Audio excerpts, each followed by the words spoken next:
കുട്ടിക്കാലം തൊട്ടേ ഈ ഒരു കാര്യം അമ്മയ്ക്ക് നിർബന്ധമായിരുന്നു. കാച്ചെണ്ണ മാത്രമേ തേക്കാവൂ എന്നത്.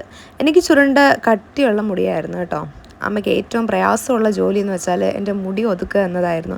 കാരണം 2 കൈ വെച്ച് പിടിച്ചാൽ ഒതുങ്ങില്ലെന്നായിരുന്നു അമ്മ എപ്പോഴും പറയാം. അത്രയ്ക്ക് കട്ടിയുണ്ടായിരുന്നു. വർഷങ്ങൾ കഴിഞ്ഞ് മുടി സ്വന്തമായി നോക്കാൻ തുടങ്ങി, എണ്ണ തേക്കത്തില്ലായിരുന്നു കേട്ടോ. ഈ പുതിയ യുഗത്തിൽ മോഡേണായി ഹെയർ സ്മൂത്തനിങ്, സ്ട്രെയിറ്റനിങ് ഒക്കെ പരീക്ഷിച്ചിപ്പോൾ ഇത്തിരി മുടിയായി. അമ്മ പറയുന്നത് എത്ര സത്യമാണ്.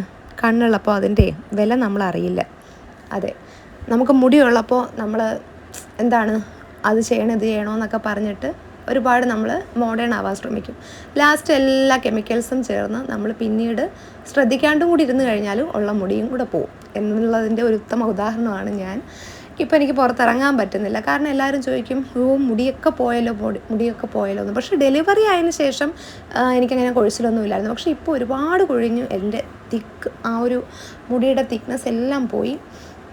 അപ്പം നമ്മൾ എന്താ പറയുക, ഇതെന്ന് വെച്ചാൽ എൻ്റെ കുട്ടിക്കാലം തൊട്ടേ നമ്മൾ കാച്ചിയ എണ്ണയായിരുന്നു ഞാൻ തേക്കുന്നത്. അപ്പോൾ ഏട്ടന് കേളി ഹെയർ ഇഷ്ടമല്ല. അങ്ങനെയാണ് നമ്മൾ സ്ട്രെയിറ്റനിങ് സ്മൂത്തനിങ് ഒക്കെ നമ്മൾ ചെയ്തുകൊണ്ടിരിക്കുന്നത്. അപ്പോഴത്തേക്കും പിന്നെ മോൻ്റെ കൂടെയുള്ള ആ ഒരു ഓട്ടവും കാര്യങ്ങളും ആ ഒരു ശ്രദ്ധ അങ്ങോട്ടായപ്പോഴത്തേക്കും ഹെയർ ശ്രദ്ധിക്കേണ്ടായി. മുടി മൊത്തം കൊഴിഞ്ഞു പോയി. അപ്പോൾ നമ്മൾ ഈ ചക്കിലാട്ടിയ വെളിച്ചെണ്ണ ഉണ്ടല്ലോ, അതൊരു 2 ലിറ്ററാണ് ഇവിടെ സാധാരണ അച്ഛൻ മേടിച്ചുകൊണ്ട് വരാറ്. 2 ലിറ്റർ ചക്കിലാട്ടിയ വെളിച്ചെണ്ണ, പിന്നെ ഇതേ നല്ലെണ്ണ, അത് 1/2 കിലോ. അങ്ങനെയാണ് ആ ഒരു ക്വാണ്ടിറ്റിയിലാണ് നമ്മളത് ചെയ്യുക. പിന്നെ വീട്ടിലുള്ള കൂവളം, അടുക്ക് ചെമ്പരത്തി, പിന്നെ നെല്ലിക്കായ, കറ്റാർ വാഴ, ബ്രഹ്മിയൊക്കെ വീട്ടിൽ ഇപ്പോൾ ഉണ്ട്. ബ്രഹ്മി അതൊക്കെയാണ്, അതിൻ്റെ വീഡിയോസാണ് ഇപ്പം നമ്മൾ എടുത്തിട്ടുള്ളത്. അപ്പോൾ ഇതെല്ലാം ചേർത്ത് പിന്നെ കയ്യൂന്നി, കിഴുകാനെല്ലി, ഇതെല്ലാം കൂടെ മിക്സ് ചെയ്ത് നമ്മൾ അരച്ചെടുത്തിട്ടാണ് നമ്മളിതിൽ എണ്ണ കാച്ചുന്നത്. അതിനകത്ത് നമ്മൾ കറ്റാർ വാഴ അരിഞ്ഞ് അതിൻ്റെ പൾപ്പ് അരിഞ്ഞ് നമ്മൾ മിക്സിയിലിട്ട് ഒന്ന് അടിച്ചെടുത്തിട്ടാണ് അതിനകത്ത് ചേർക്കുക. അപ്പോൾ നല്ല രീതിയിലൊന്ന് വറ്റിച്ച് അതിനൊരു പരുവമുണ്ട്. അതൊരു ദിവസം നമ്മൾ തിളപ്പിച്ച് മാറ്റി വെക്കും. തൊളിപ്പരുവാക്കി വെക്കുമെന്ന് പറയും ഇവിടെ അമ്മ അങ്ങനെ പറയാം. അപ്പോൾ അങ്ങനെ വെച്ചിട്ടാണ് പിറ്റേന്ന് നമ്മൾ എടുക്കും. എന്നിട്ട് പിറ്റേന്ന് നമ്മൾ ആ ഒരു കറക്റ്റ് അതിൻ്റെ ഒരു കൺസിസ്റ്റൻസി ഉണ്ട്. അപ്പോൾ ആ ഒരു മെത്തേഡിലാണ് ഇവിടെ എപ്പോഴും ഇത് തയ്യാറാക്കുന്നത്.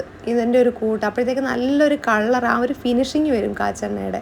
എന്ത് മണമാണെന്നറിയാവോ. ഇപ്പോൾ വീണ്ടും ഞാൻ എണ്ണയിലേക്ക് തന്നെ പോകാൻ ശ്രമിക്കുകയാണ്. കാരണം എന്ന് വെച്ചാൽ ഇനിയിപ്പോൾ അതേ ഉള്ളൂ വഴി. മുടി കംപ്ലീറ്റ് ഹെയർ ലോസ് ആയിരിക്കണം. അതിൻ്റെ കൂടെ ഡാൻഡ്രഫിൻ്റെ പ്രശ്നം, അത് ഒരുപാട് വർഷങ്ങളായി എന്നെ പിന്തുടരുന്ന ഒരു പ്രോബ്ലമാണ് ഈ ഡാൻഡ്രഫിൻ്റെ. അത് എന്തൊക്കെ നമ്മൾ ഹോസ്പിറ്റലിൽ കാണിച്ചിട്ടും എടുത്തിട്ടും ഒന്നും, അത് നമ്മൾ ട്രീറ്റ്മെൻറ്റ് ചെയ്യുമ്പോൾ മാത്രം അത് കുറച്ച് മാറി നിൽക്കും. പിന്നെയും അത് തന്നെ. അപ്പോൾ ഞാനിപ്പോൾ ഒന്നും അങ്ങനെ കെമിക്കലായിട്ടൊന്നും ചേർക്കാറില്ല. എല്ലാം ആയുർവേദത്തിൻ്റെ രീതിയിലൊക്കെയാണ് നമ്മൾ ചെയ്യുക. അപ്പോൾ ഇപ്പോൾ പിന്നെ 1 ലിറ്ററിൻ്റെ എണ്ണയും വെളിച്ചെണ്ണയും നമുക്ക് ഇതേ നല്ലെണ്ണ കിട്ടിയിട്ടില്ലായിരുന്നു. അപ്പോൾ പിന്നെ നമ്മുടെ പവിത്രം നല്ലെണ്ണ അതാണ് കിട്ടിയേക്കുന്നത്. അതും കൂടെ വെച്ചിട്ടാണ് നമ്മൾ ഇപ്രാവശ്യം എണ്ണ കാച്ചിയേക്കുന്നത്. അപ്പോൾ ഇന്ന് ഇത്രയേ ഉള്ളൂ കേട്ടോ വീഡിയോ.